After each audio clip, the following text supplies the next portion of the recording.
Contexto geral entrevista o deputado federal do PT do Ceará e coordenador da bancada federal cearense no Congresso Federal, José Ayrton Cirilo.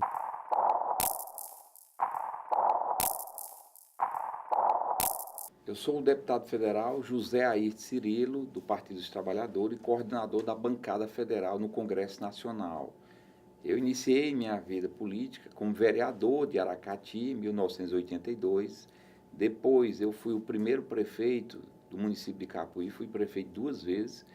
Depois vim para Fortaleza, fui vereador aqui na capital de 2000 a 2004. Fui candidato a governador 2 vezes, a primeira vez eu fui em 98 contra o Tasso Gereissati, eu e o Gonzaga Mota, e fui novamente naquela campanha famosa de Lula lá e Zé Ayrton K em 2002, né, onde levamos as eleições para o segundo turno.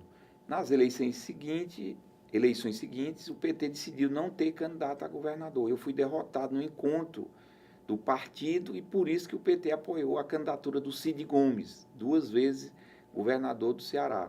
Eu sou engenheiro civil de formação e também sou advogado e mestre em Direito Público pela Universidade Federal de Pernambuco. Tenho alguns trabalhos já publicados, mas gosto muito da política e estou no 3º mandato como deputado federal. E temos trabalhado imensamente em defesa do povo do Ceará.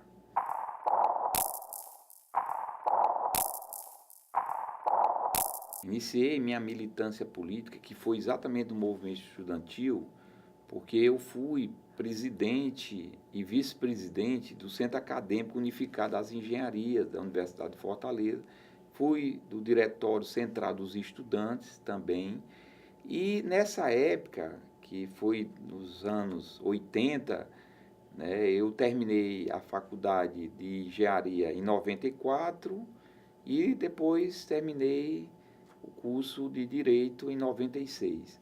Nessa época, a época de uma grande mobilização, porque o país vivia sob uma ditadura militar. Era um regime de exceção. Os governadores, por exemplo, eram nomeados biondicamente, não tinha eleições para governador. Como também os prefeitos das capitais eram indicados pelo presidente da República. E não havia eleições, inclusive, aqui em Fortaleza. As eleições em Fortaleza, como a minha eleição, primeira eleição de prefeito, foi de prefeito foi em 85.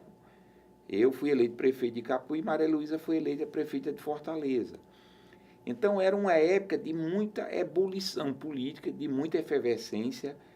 Era uma época de luta em defesa dos direitos civis, contra o regime militar. Era uma época de reconstrução das entidades políticas como a UNE, né, que é a União Nacional dos Estudantes, e a reconstrução também dos centros acadêmicos, dos diretórios acadêmicos, e a luta pela anistia, que já foi em 79, que lutávamos pela volta dos que foram expulsos do país, que tiveram que sair do país em função da repressão militar, né, da perseguição que muitos sofreram, líderes como Miguel Arraes, de Pernambuco, que foi governador e foi cassado, como Leonel Brizola também, que liderou inclusive uma campanha pela legalidade para manter o governo do presidente João Goulart. O Brizola teve que se ausentar e muitos outros militantes políticos que foram, perseguidos. O Lula mesmo foi preso na época porque liderou uma greve. E, portanto, nessa época, era uma época de mobilização do movimento estudantil, do movimento sindical, do movimento popular, porque havia uma unidade contra a falta de liberdade, a falta da democracia no país. Ninguém podia se reunir, ninguém podia falar. Quem fizesse qualquer tipo de manifestação está sujeito a ser preso ou ser, sofrer algum tipo de represália. né? Então, eu mesmo, por exemplo, sofri muita represália, porque nós fazíamos greve, fizemos greve na Unifor, na Universidade de Fortaleza e também na Universidade Federal do Ceará. A polícia invadiu os campos nessa época, tanto da Unifor como da Universidade Federal do Ceará. Nunca esqueço, né, o que nós sofremos de gás lacrimogêneo, de bombas e de cacetetes também. Então era um período muito difícil. Mesmo assim, essa juventude dessa minha geração deu a vida. Muitos tombaram porque uns foram para a guerrilha, né, do Araguaia, outros lutavam clandestinamente para libertar o país do regime ditatorial. Então, nessa época, e depois com a anistia política que se obteve, havia muito mais engajamento, muito mais idealismo, muito mais comprometimento com as causas políticas, sociais e econômicas do país. Então, era um momento de grande mobilização que culminou, por exemplo, com as diretas já, que permitiu que o país, nessa época, não só derrotasse a ditadura militar do João Figueiredo nessa época, e teve a eleição do colégio eleitoral, que ainda não foi eleições diretas, porque foi eleições seguintes que nós tivemos, mas foi um momento assim de muito engajamento do nosso povo para que o Brasil saísse e esquecesse essa página negra da nossa história. E por isso que hoje a militância é muito diferente. É evidente que nós temos uma juventude aí bem aguerrida em algumas áreas, mas não é igual o que foi, até porque nada é igual, as coisas, o contexto são diferentes. Nós vivíamos na época da Guerra Fria, contra a ditadura não só aqui no Brasil, mas em outros países latino-americanos, e, portanto, eu sou dessa geração que me formei a partir do engajamento político em defesa dos direitos sociais, políticos e econômicos do nosso povo. Eu, portanto, sou uma figura política que sou cria dessa conjuntura. Eu nem queria ser político, pra vocês terem noção. Quando eu decidi entrar na política, foi a decisão mais importante e mais dramática da minha vida. Eu passei 3 meses pensando, porque minha família não queria de jeito nenhum. E eu não tinha muita convicção se esse era o meu caminho. Eu estava terminando engenharia civil e minha família depositava muita esperança na minha formação. E, de repente, eu ia frustrar meus pais, meus familiares, que achavam que eu deveria ficar na vida privada. Como, de fato, eu cheguei a trabalhar na iniciativa privada, eu fui engenheiro, mas o compromisso com o mais pobre, mais necessitado, em função da situação de miséria, de abandono, de desprezo das pessoas, né, na nossa realidade, sobretudo em Capuí, no Aracati, eu acabei me engajando, embora eu tenha feito uma promessa de que iria sair, mas acabei não saindo e sendo candidato a prefeito. Em seguida, fui o primeiro prefeito de Capuí, não queria também, foi difícil eu tomar essa decisão, acabei me convencendo, saí da prefeitura no primeiro mandato, em 88, e fiz uma jura que dessa vez eu sairia, mas não saí, porque a política envolve muitos fatores. Eu recebi muitos apelos e acabei voltando. Eu estava até fazendo mestrado nessa época, mas não resisti aos apelos e voltei a ser candidato a prefeito novamente. Saí de Capuí, dizendo que nunca mais eu seria candidato novamente. Acabei sendo candidato a governador em 98. Naquela época não tinha quem quisesse enfrentar o poderio do Tasso Gereissati, que era governador, que ia para a reeleição, né? E eu, um jovem, né, mas tinha tido uma experiência muito exitosa como prefeito, acabei encarando esse desafio.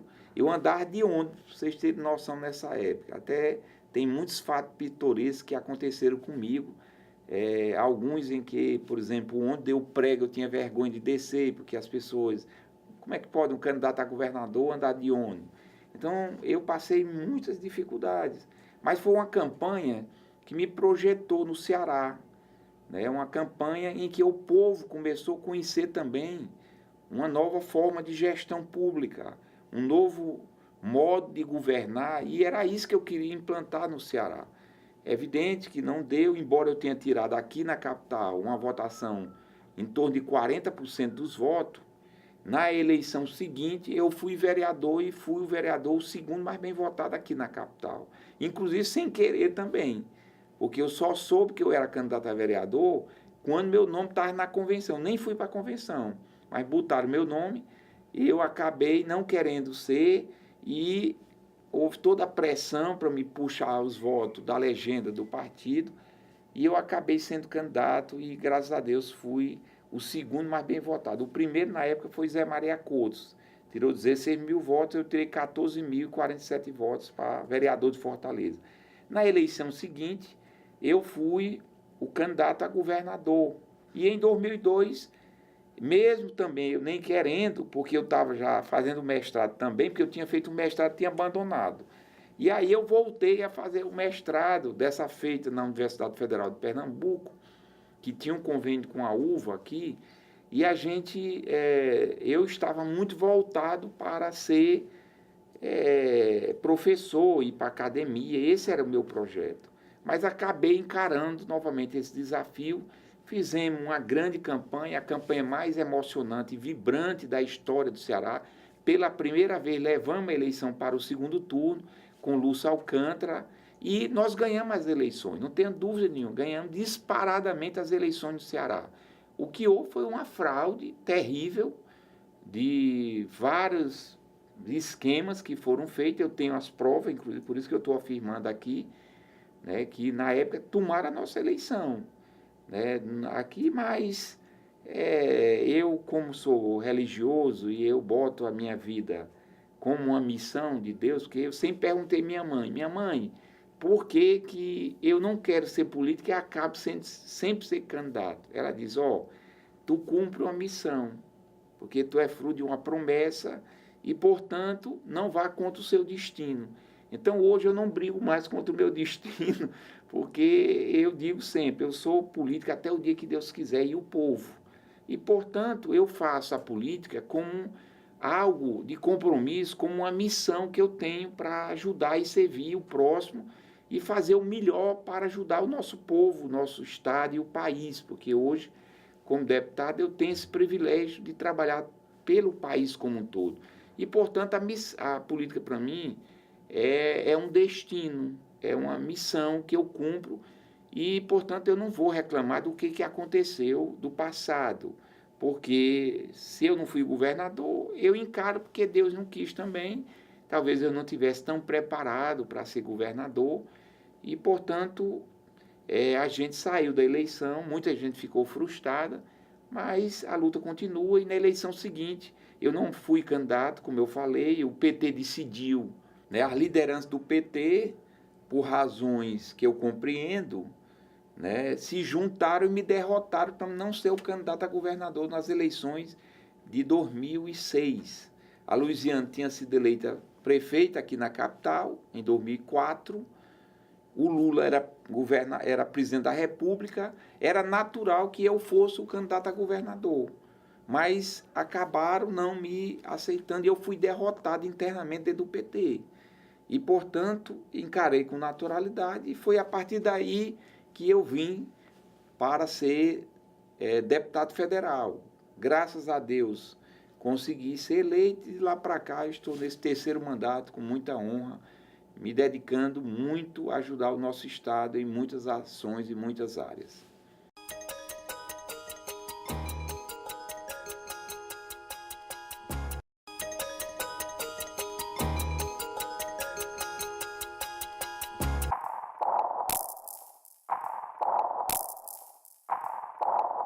Primeiro, eu creio que nós precisamos digamos, fortalecer a democracia. E a democracia no país, ela se fortalece por vários mecanismos. Um deles é a representação política, que hoje só é permitido pelos partidos políticos. Ninguém pode ser candidato avulso, tem que ser por partido.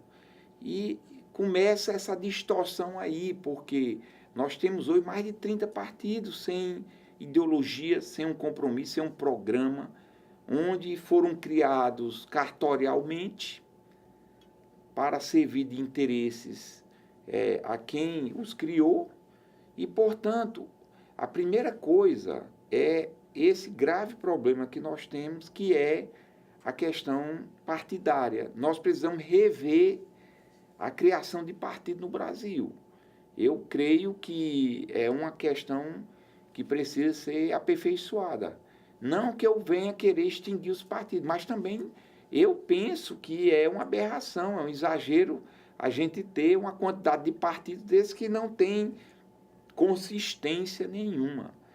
E aí começam os problemas, porque as pessoas que se elegem por um partido que já não tem um compromisso, que não foi criado com essa construção, ele não veio da luta da organização social, ele não veio como expressão de um movimento sindical, por exemplo, ou movimento popular, entendeu? Ele foi criado de forma muito difusa.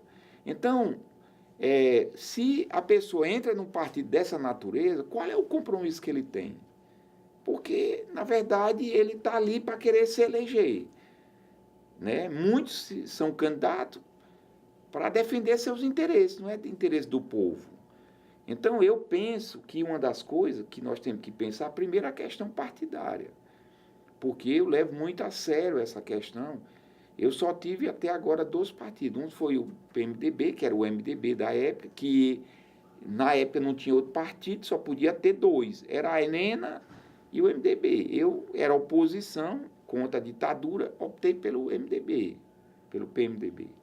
Quando o PT foi criado, eu migrei para o PT. Eu sou fundador do PT também, embora eu não tenha me filiado naquele primeiro momento. Por quê? Porque eu tenho identidade com a construção ideológica e política do PT. O PT é um partido que foi criado, né, por um conjunto de pessoas com muito compromisso. Pessoas que deram a vida na luta, seja no movimento social, no movimento popular, no movimento, pessoas sindicalistas como Lula, né, como Jacob Ittar, como Olívio Dutra, né, pessoas da igreja, né, vários padres se engajaram nessa construção. Aqui mesmo nós tivemos o padre Haroldo Coelho, que foi um grande militante de esquerda do PT, e tivemos também pessoas de outros partidos que vieram da clandestinidade, que entraram dentro do PT, e nós, inclusive eu, venho do movimento estudantil. Eu era da pastoral operária, do movimento estudantil. Então, nós nos engajamos a partir de uma ideologia. E, portanto, nossos compromissos são muito arraigados com essa história. E acho que um parlamentar, ele tem que ter essas características de compromisso com as causas do nosso povo e do nosso país. O parlamentar ele é eleito para legislar, ou seja, para propor, aprovar leis no Congresso, para denunciar o que tiver de irregularidade, né? No caso, fiscalizar as ações do Poder Executivo, que é uma das missões assim, mais importantes que nós temos que ter. Para isso, a gente conta com o apoio dos órgãos auxiliares de controle, como o TCU, o CGU e o próprio Ministério Público. Então, nós temos uma missão muito importante, que é fiscalizar, cobrar, denunciar, propor e, ao mesmo tempo, reivindicar demanda de interesse da sociedade. Então, a gente luta muito por isso, Mas, infelizmente, essa representação ela é distorcida, porque muitos vão para o Congresso com outros compromissos. Aliás, começa nas eleições.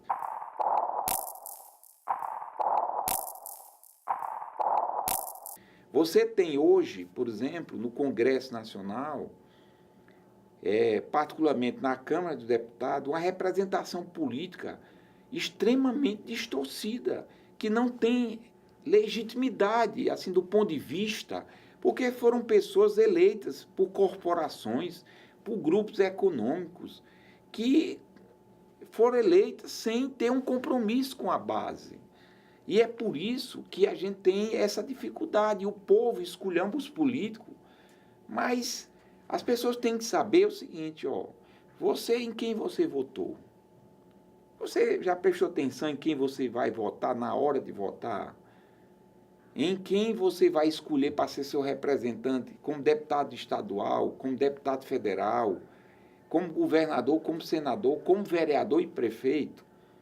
Porque o que a gente vê hoje é que as pessoas cobram muito dos políticos, e tem razão de cobrar, mas você tem que ver em quem você votou primeiro.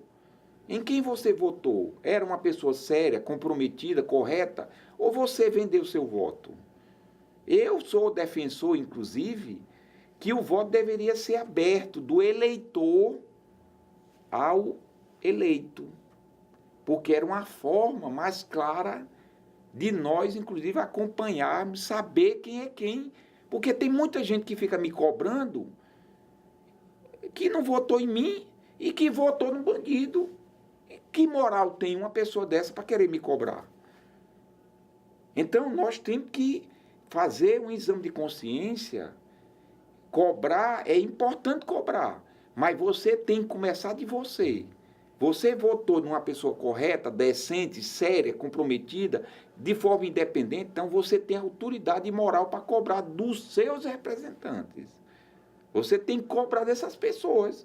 O problema é que a gente não sabe quem votou. Quem foi que votou em mim? Eu não sei, que o voto é secreto.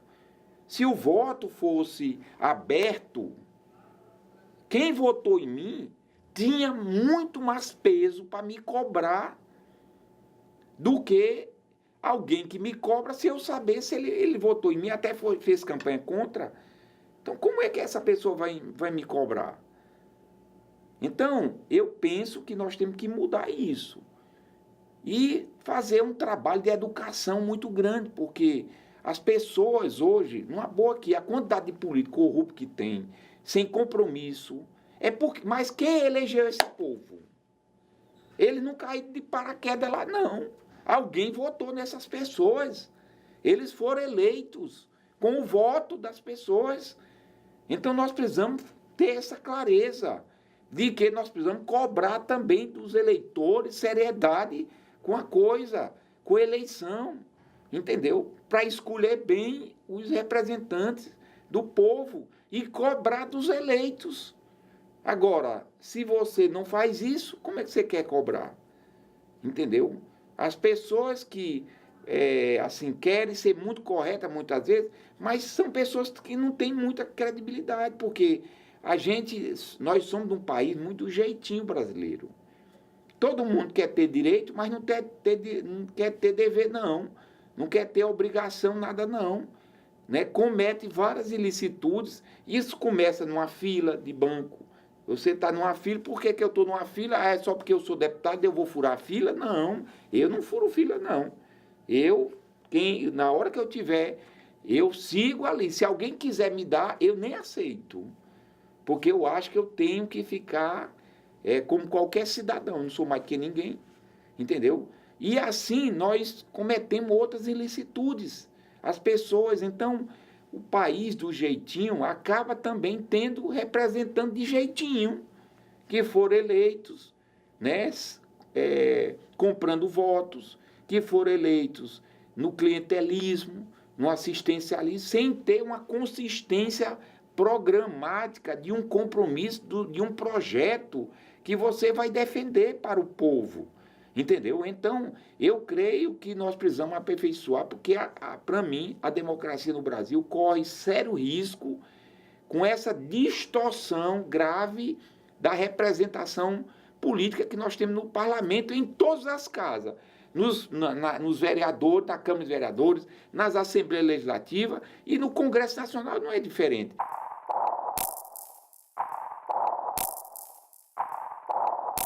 Você tem no Congresso a bancada da Bíblia, né, que é uma bancada que eu respeito, né, que tem uma certa unidade, né, mas tem uma pauta muito conservadora. Tem a bancada da bola, né, que é envolvida, né, com vários interesses corporativistas aí. Você tem a bancada chamada do boi, entendeu? Que são parlamentares que foram eleitos, bancados por grupos econômicos ligados aí à Friboi, entendeu? Diz que ele bancou 150 deputados e deputadas, né? Então, o cara tá lá para defender quem? E assim tem a bancada da bala, entendeu? Que são parlamentares que defendem, né, o armamento, que defendem a volta do regime militar, né, que defende a ditadura, que defende que bandido bom é bandido morto, entendeu? Então você tem também representantes de várias corporações econômicas, né, representante de segmentos dos remédios, medicamentos, né, tem representantes dos transportes, representantes da indústria, representantes da mineração.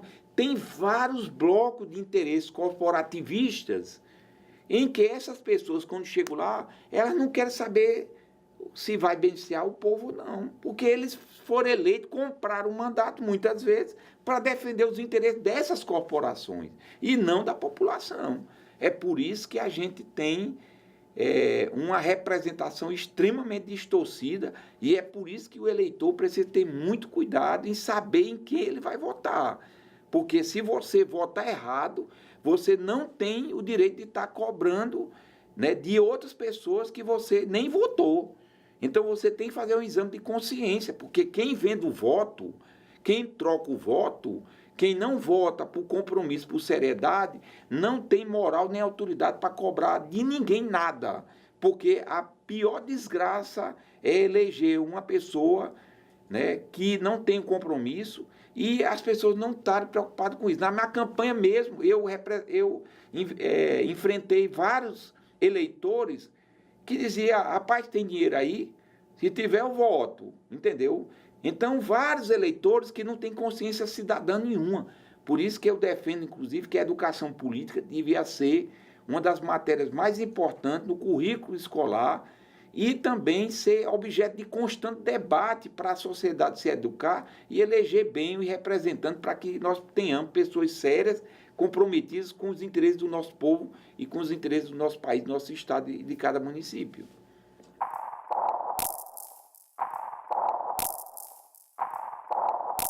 Por um lado, eu reconheço que o presidente da Câmara, Eduardo Cunha, ele deu um ritmo de trabalho muito intenso à Câmara dos Deputados.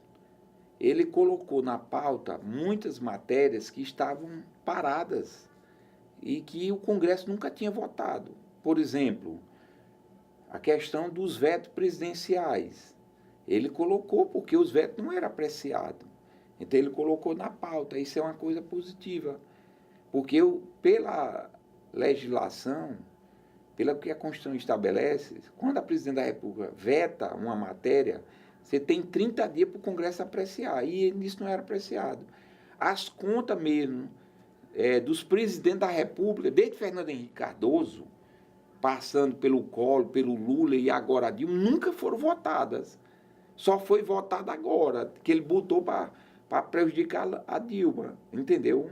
Mas nunca tinha sido votada. E outras matérias que estavam lá paradas também nunca foram votadas. E ele colocou em pauta essas matérias para ser debatido e discutido.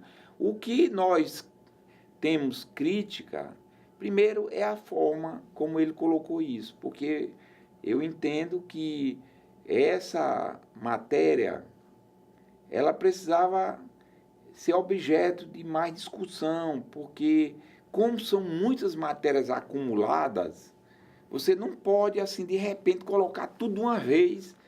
Não dá nem tempo de você apreciar uma matéria dessa magnitude. Já pensou a gente voltar às contas de Fernando Henrique Cardoso, até a Dilma, como foi votado, sem a gente analisar? Tu sabe o que é umas contas de um presidente da República? O que envolve, os gastos que envolve, a quantidade de órgão, de ministério, é muita coisa. Então, como é que nós vamos votar uma matéria dessa assodadamente? Então, eu acho que isso foi um erro que o presidente da Câmara cometeu de forma assodada a colocar essas matérias. Mas é com isso que era necessário ser votado. Agora, não pode ser votado tudo de uma vez, como foi. E, segundo, acho que o presidente da Câmara, ele tem um papel de magistrado. Ele tem um papel de não se deixar influenciar pelas bancadas dos interesses que pautam o Congresso. Ele tem que ter uma postura de magistrado. Ele tem que ponderar, né, e colocar na pauta matérias que não tenham, né, assim, uma agenda que seja extremamente pautada por interesse de corporações e de grupos. Eu acho que esse é outro pecado. Ele pautou muitas matérias, na minha análise, com todo respeito a ele, em temas voltados para interesses assim, de grupos políticos, grupos religiosos, grupos de entidades que eu não faria aquilo. Se eu fosse presidente da casa, eu faria mais debate com essas matérias para isso ser mais amadurecido. E acabou ele pautando uma agenda muito conservadora nesse aspecto. Não sei se o fato dele ser evangélico e ter sido influenciado por esses militantes, não que todos os evangélicos sejam conservadores, porque eu sou amigo, tenho muito respeito por muitos evangélicos. Aqui mesmo nós temos o deputado Ronaldo Martins, que é meu amigo, mas é um rapaz brilhante, que eu tenho uma admiração muito grande. Mas acho que o Eduardo Cunha se deixou muito levar e ele ficou parcial. Em vez de ele sair imparcial, ele tem uma postura muito parcial e começou também a questão do enfrentamento dele com o presidente da República. E eu acho que o presidente de um poder não pode se declarar opositor, adversário, inimigo do presidente da República, mesmo que você tenha uma posição divergente. Porque ali é um cargo, como eu falei, magistrado. Então ele acabou fazendo um enfrentamento contra o governo e colocando o poder da Câmara a serviço dos seus interesses e não dos interesses do país.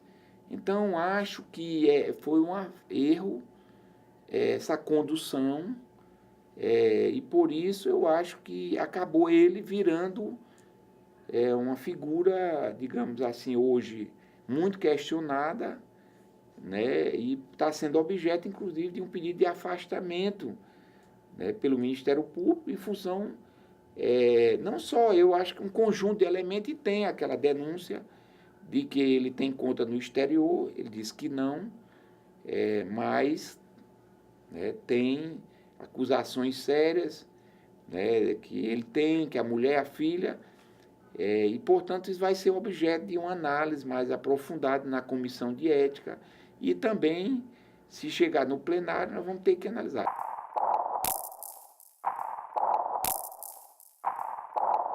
Eu não voto por pressão de opinião pública publicada por quem quer que seja.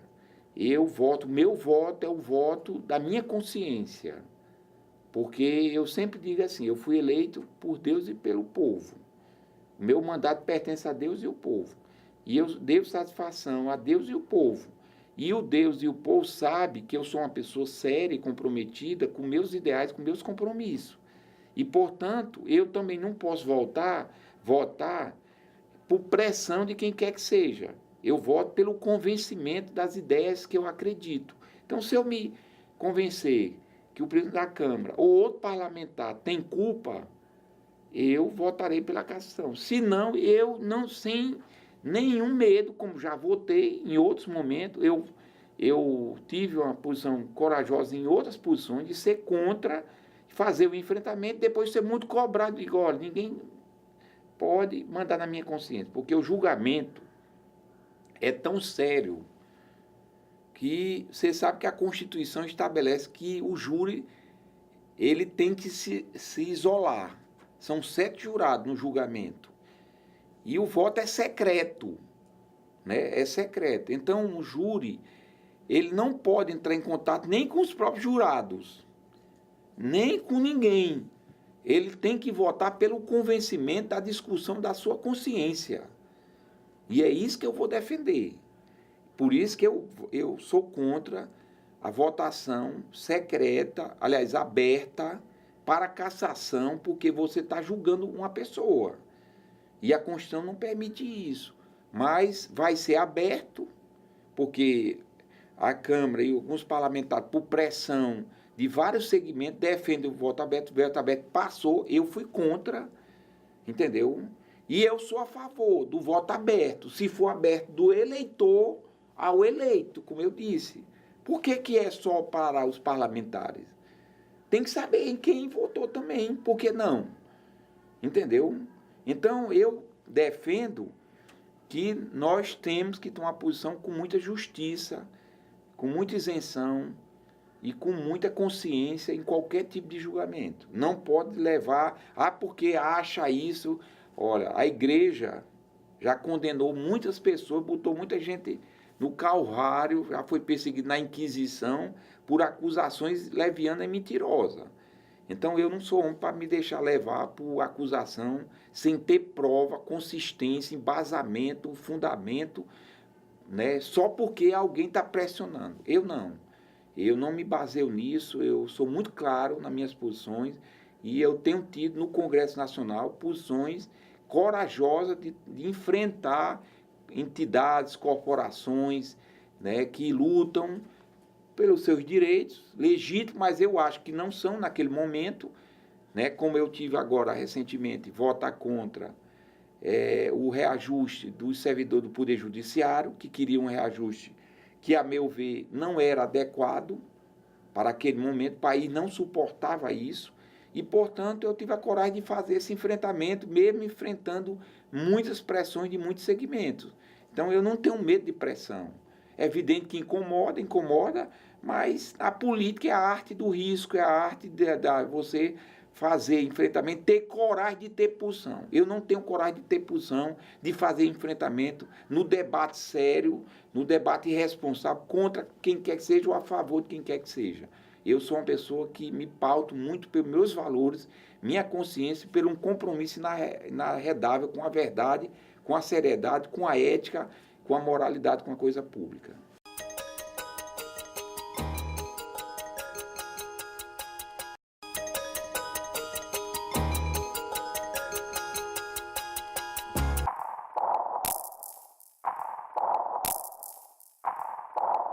Nós estamos vivendo, digamos assim, uma crise econômica e uma crise política. A crise econômica, ela é uma crise decorrente em função da crise que começou em 2008 nos Estados Unidos, uma crise do capitalismo internacional, das bolsas que despencaram. O Lula, na época, minimizou essa crise, disse que era uma marolinha, mas, na verdade, era um tsunami que se abateu não só sobre o Brasil, mas sobre o mundo, porque depois dos Estados Unidos, a Europa entrou em crise, e está em crise, né? São vários países, olha, nós estamos tendo uma crise sem precedente na Europa, de imigração, de desemprego. O desemprego na Espanha é 26%, o desemprego na Itália é 12%, entendeu? Na Grécia é 14%, eu disse que é 17%, entendendo? Então, nós estamos tendo uma crise imensa do capitalismo na França, entendeu? Eu tenho familiares que moram na Itália e estão sofrendo o impacto dessa crise. Nos Estados Unidos mesmo, quando teve a crise, eu tenho uma filha que mora nos Estados Unidos, sabe o quanto foi difícil essa situação lá. Eu tenho muitos parentes e, portanto, é uma crise que se abateu sobre o mundo, que é uma crise cíclica do capitalismo, porque o capitalismo sempre tem essas crises em função de esgotamento do modelo, em função de crise dos commodities, da crise agora do petróleo, entendendo? O preço do petróleo que caiu assustadoramente, vai ter uma outra crise, um impacto grande, entendeu? A crise das bolsas, enfim, é uma crise em que, na minha leitura, o governo nosso não teve a dimensão do alcance que essa crise ia ter aqui no nosso país. E o nosso governo, por boa intenção, né, assim, de boa fé, tomou algumas medidas que achava que eram mais corretas. Por exemplo, o governo da presidente Dilma desonerou 157 segmentos da economia brasileira, reduziu a carga tributária. Eu sou advogado. Eu, como advogado, pagava 16% de imposto de renda. Baixou para 6%. Né? E assim como eu, né, de advogados, várias empresas, né, foram reduzidas. A energia elétrica foi reduzida em 30%. As empresas deixaram de pagar, por exemplo, a contribuição do INSS em cima da folha para pagar sobre o lucro, né? 2%, 3% em cima do lucro. E isso fez com que a arrecadação do governo caísse assustadoramente. O governo teve uma redução da receita do ano passado de 5,4% do PIB. Você sabe o que isso representa? Representa mais de 300 milhões de reais. Bilhões.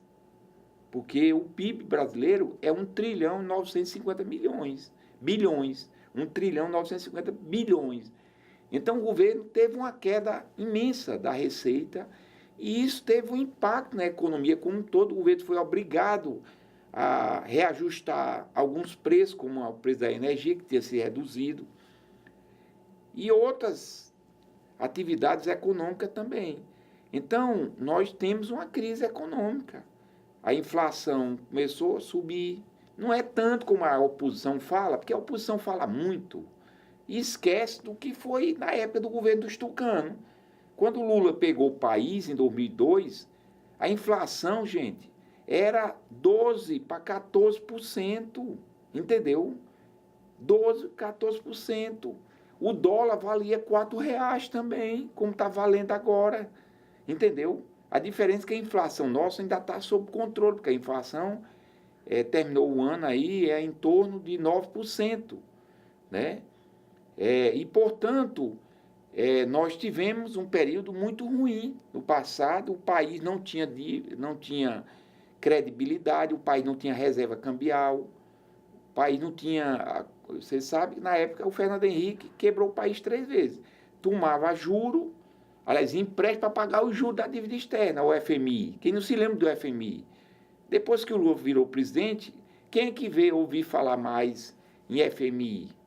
Então, o Brasil hoje é credor, o país tem reservas de 370 bilhões de dólares. Né? Nós estamos bem do ponto de vista da dívida externa. O problema é a dívida interna, que aumentou muito. Então, nós temos uma crise, isso é inevitável, né? Do ponto de vista econômico, mas eu tenho confiança que nós vamos retomar essa situação, não tão acelerado esse ano, mas acho que vai ser equilibrado, talvez melhore aí um pouco, 1% a 2%, a 3%, e a partir de 2017 eu acho que a economia tende a entrar num ritmo mais acelerado, mas é a crise que nós estamos vivenciando.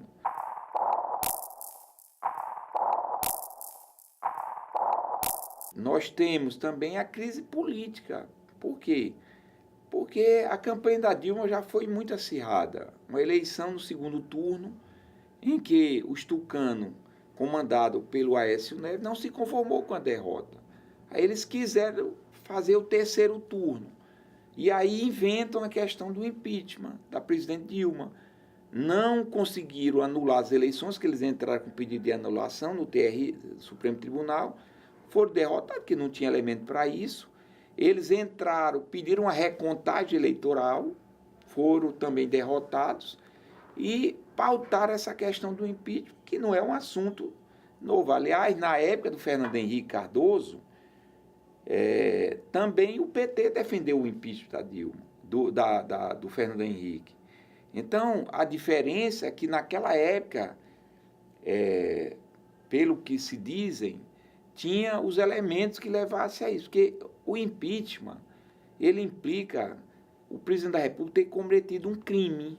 Qual foi o crime que a presidente cometeu? Nenhum. A Dilma não roubou. A Dilma, aliás, se tem alguém sério e íntegro, é a presidente da República. Você pode ser igual, mas não é não, entendeu? A Dilma é de uma integridade, de um caráter inabalável. O problema é que ela é dura demais. Ela é muito difícil de lidar para quem é político. Né? Político tem que ter jogo de cintura, tem que engolir sapo. E ela não sabe conviver com isso porque ela é de uma linha muito dura. Né? Então, a Dilma não cometeu crime, não tem nada que justifique impeachment, porque o que eles alegaram que foi a pedaladas fiscais, o que é a pedalada fiscais? É o governo, a Caixa Econômica, sobretudo, ter pago os programas sociais, adiantado o pagamento do Bolsa Família, dos programas que tem na área social, são vários programas. Então, o governo... digamos, e é comum, o banco pagou e o governo depois pagou de novo. Então não é crime isso. E todos os presidentes da República passados, todos eles fizeram a mesma coisa. Então por que é crime agora na época da Dilma? Aliás, essa é a questão. Porque o Tribunal de Contas da União nunca deu um parecer contrário às outras contas. E agora eles deram um parecer contrário politicamente, para agradar a oposição. Infelizmente, eu digo isso com tristeza, porque eu acho que eles foram irresponsáveis, né, em tomar essa posição, e acho que eles deveriam, no mínimo, recomendar que a presidente não praticasse a partir daí, mas desaprovar a conta. Por que desaprovar dos outros? Quer dizer que a minha vai ser desaprovada e a dos outros não. É 2 pesos, 2 medidas? Isso é absurdo, entendeu? Então, a presidente da República não cometeu crime, tem um parecer do Tribunal da União, mas as contas quem julga é o Congresso. Assim como quem julga as contas do prefeito são os vereadores. O Tribunal de Contas dos municípios dá um parecer, vai para a Câmara. E a Câmara aprova ou não. As contas do governador do Estado, o Tribunal de Contas do Estado dá um parecer. Quem julga é a Assembleia Legislativa. E assim também as contas do presidente da República, o TCU dá um parecer e nós votamos. E até agora não foi votado. Como é que cometeu o crime? E ela pagou, entendeu? Tudo que tinha para ser pago foi pago, e aí? Então o tribunal vai ficar desmoralizado, né? Porque não tem crime nenhum. Então, portanto, o impeachment, isso é bandeira de oposição que não tem argumento, não tem base e não se conforma com a derrota e querer ganhar no tapetão, ganhar na mar. Por isso que é um golpe. Porque você quebrar a Constituição, você não se pautar pela legalidade, é golpe, porque golpe quebra a ordem institucional, né? A legalidade. Então ninguém pode derrubar um presidente da República porque não está satisfeito, porque está numa crise econômica, todo mundo está insatisfeito. Quem está satisfeito? Aí, porque eu estou insatisfeito, eu vou derrubar o presidente que foi eleito? Eu tenho que aguardar e esperar que na próxima eleição eu votar em outro, se eu quiser. Mas derrubar o presidente da República agora, sem ter cometido crime, isso não é aceitável. Por isso que essa pauta, na minha leitura, não tem prosperidade, não vai prosseguir, porque não tem base nenhuma, não tem amparo jurídico, legal nenhuma. esses juristas que deram acompanhar aí, eu sou advogado, eu sou mestre em direito também. E eu conheço o que é direito razoavelmente. Não sou, assim, não sou um catedrático, mas tem, assim como teve 2 que assinaram, teve 157 juristas maiores do país, desde Celso Bandeira de Mello, que é um dos maiores, né, Fábio Comparato, que é outro, que dizem que não tem base legal nenhuma. Então, só 2 que dizem que tem, né, que tem interesse contrariado também. Né? Um foi até do PT, que é o Hélio Bicudo, eu respeito, mas o cara saiu por interesse contrariado. Então, isso não tem base nenhuma. Infelizmente, a presidente da República, que é uma pessoa séria, não teve capacidade de lidar com essa situação e não fortaleceu a base parlamentar e, em função do fisiologismo também, tu sabe que é assim, quer derrubar, mas quer entrar para fazer exatamente o que eles estão condenando. E é outra coisa que eu não aceito, porque que moral tem Aécio Neves, um playboy, entendeu? E foi acusado de todas a situação. O Youssef acusou ele que recebia mesada de 120 mil reais por mês. Está lá numa gravação. Tem denúncia de que ele recebia, era o que mais cobrava as propinas. Entendeu? Então, qual é a moral que tem para um cara dele? Eu aceito deputados que têm moral, que não são do PSDB, para cobrar. Deputado do PSOL, de outros partidos, entendeu? Que não foram coniventes com as bandaleiras do governo Fernando Henrique passado e, portanto, tem credibilidade. Mas como é que você não tem credibilidade, querer agora jogar pedra? Pelo amor de Deus, rapaz. Então, isso não é aceitável.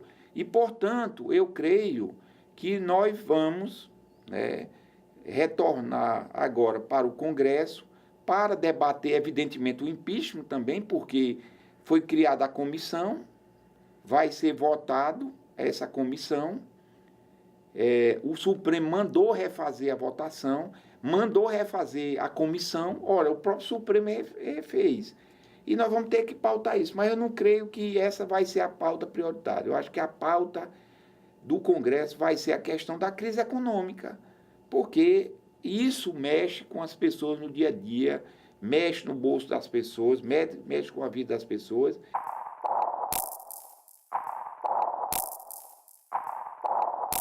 É evidente que nós não somos um partido de aglomerado de anjo, não.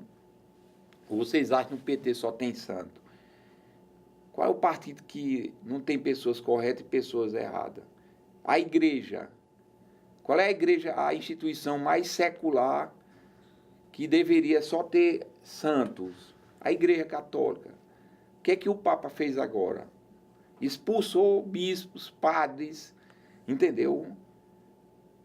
Nem Jesus escapou da bandidagem, da traição. 12 apóstolos, um traiu ele por 30 moedas. Tu imagina uma instituição como o Partido dos Trabalhadores. Né? Então, nós temos uma diferença.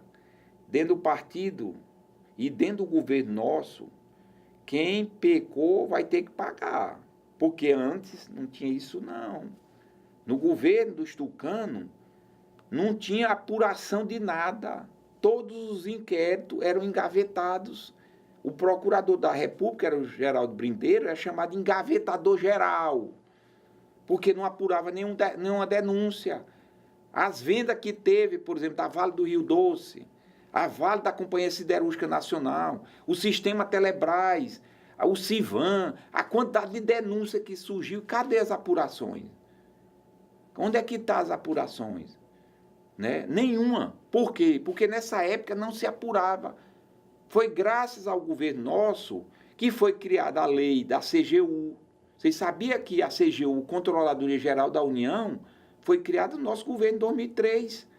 Foi criada a lei da transparência, esse portal da transparência que vocês vê, do dinheiro que entra, onde é gasto, como é gasto, foi criado nesse governo nosso, entendeu? Foi criada a lei do combate à corrupção, que antigamente não tinha lei de combate à corrupção, entendeu? Não tinha, digamos, vários mecanismos, como nós temos hoje, do Ministério Público, né, que tinha uma atuação muito pífia, agora tem uma atuação bem mais proativa, embora alguns procuradores, né, apareçam demais, queiram ser estrela, e criam fatos que não são verdadeiros. Alguns são pessoas que não são corretas, né? Todas as instituições têm isso. E hoje tem muito mais fiscalização. A Polícia Federal... O que a Polícia Federal apurava anteriormente? Porque a polícia era subordinada ao governador, era o presidente da República. Todos os secretários, todos os superintendentes da Polícia Federal que vieram para o Ceará viraram secretário de segurança aqui no Ceará. Entendeu? Então eles tinham um vínculo eram subordinados ao governo. Hoje não é mais, não. A Polícia Federal é autônoma. Elas têm autonomia de fazer apuração, investigar, denunciar o que quiser. Entendeu? E lá também não só tem santo, não, para vocês saberem, não é a polícia só, não, porque tem bandido lá dentro também. Entendeu? Tem gente correta, mas tem gente que não é correta, não, como tem em todo canto. Então, nós sabemos que o PT está pagando essa conta porque alguns petistas cometeram falhas graves e tem que ser punido, tem que ser denunciado, tem que ser julgados. Agora, o que nós reclamamos é que os outros também tem que ser, porque dessas denúncias todas que tem aí, a maioria não é do PT, não. Mas quem paga a conta é o PT, por exemplo. A Petrobras, esse escândalo da Petrobras todinho, vocês sabiam que nenhum desses caras, diretor da Petrobras, que foram denunciados, que foram acusados, nenhum é do PT, mas todo mundo diz que é do PT. Eles foram indicados lá pelo PMDB, foram indicados lá pelo PP, entendeu? Alguns vieram do governo Fernando Henrique Cardoso, são funcionários de carreira, não são de fora não, são de carreira da instituição, entendeu? Que cometeram isso. Agora, quem paga a conta, nós pagamos a conta, o PT paga essa conta, entendeu? E não tem problema não, nós pagamos a conta. Agora, nós queremos que não seja 2 pesos, 2 medidas, como tem sido hoje. Quando é do PT, vale. Quando é dos outros, nem fala. Vocês sabiam que dos caras dessa Operação Lava Jato, tem 134 pessoas denunciadas. 66% é do PP, não é do PT não. O segundo, né, que tem mais denúncia lá é do PMDB, entendeu? Não é do PT. O terceiro é de outro, o PT está lá embaixo, entendendo? Que são pessoas ligadas ao partido, entendeu? Então por que não fala nos outros?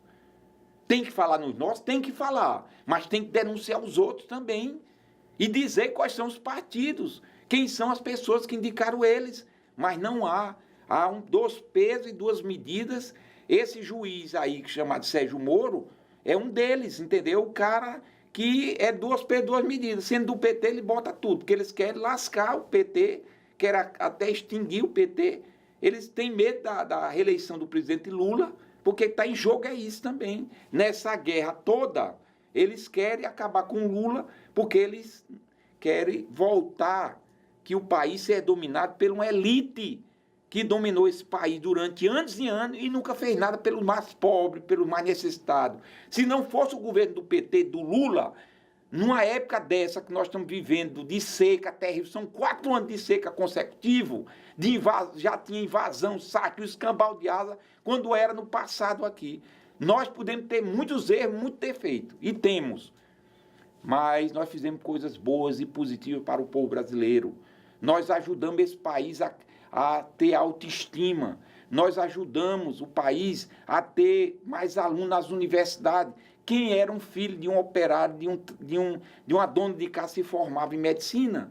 Eu tenho lá em casa, o filho da babá do meu filho, do meu menino, terminou medicina. Eu fui para a formatura dele agora. Isso só foi possível o quê? Porque graças ao governo nosso, que criou o ProUni, criou o FIES, expandiu as universidades. Só aqui no Ceará, só tinha uma universidade.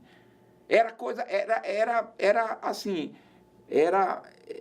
um funil entrar numa universidade.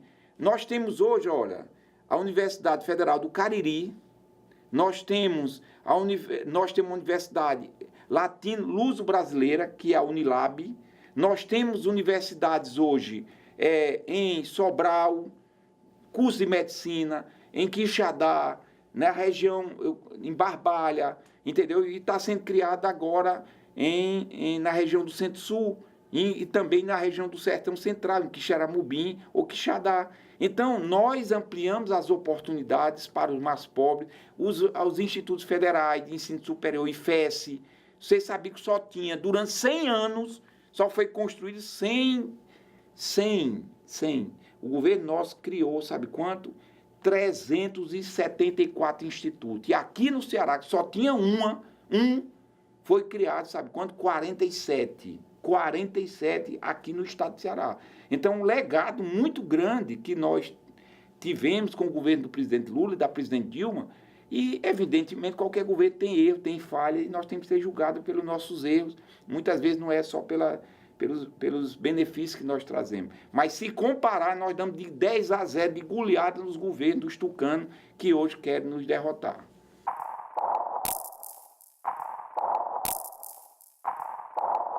Eu queria aproveitar essa oportunidade e, primeiro, transmitir muita confiança no nosso país. Eu acredito muito no Brasil, acredito no nosso povo. Nós somos um povo guerreiro, trabalhador, lutador, mesmo com todas as diversidades. E, por exemplo, nós aqui no Ceará somos um estado muito sofrido do ponto de vista climático. Graças a Deus está chovendo, e isso está trazendo fartura, riqueza para o nosso povo, mas nós somos um estado com muitas adversidades.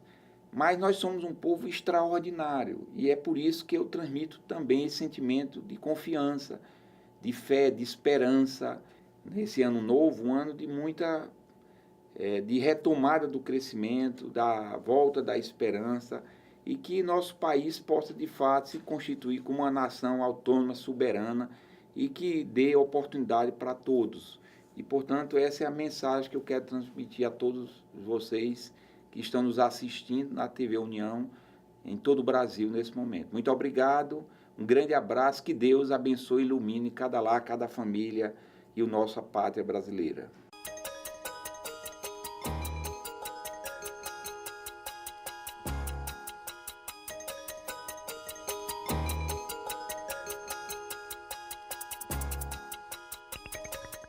Contexto Geral entrevistou o deputado federal do PT do Ceará e coordenador da bancada federal cearense no Congresso Federal, José Ayrton Cirilo.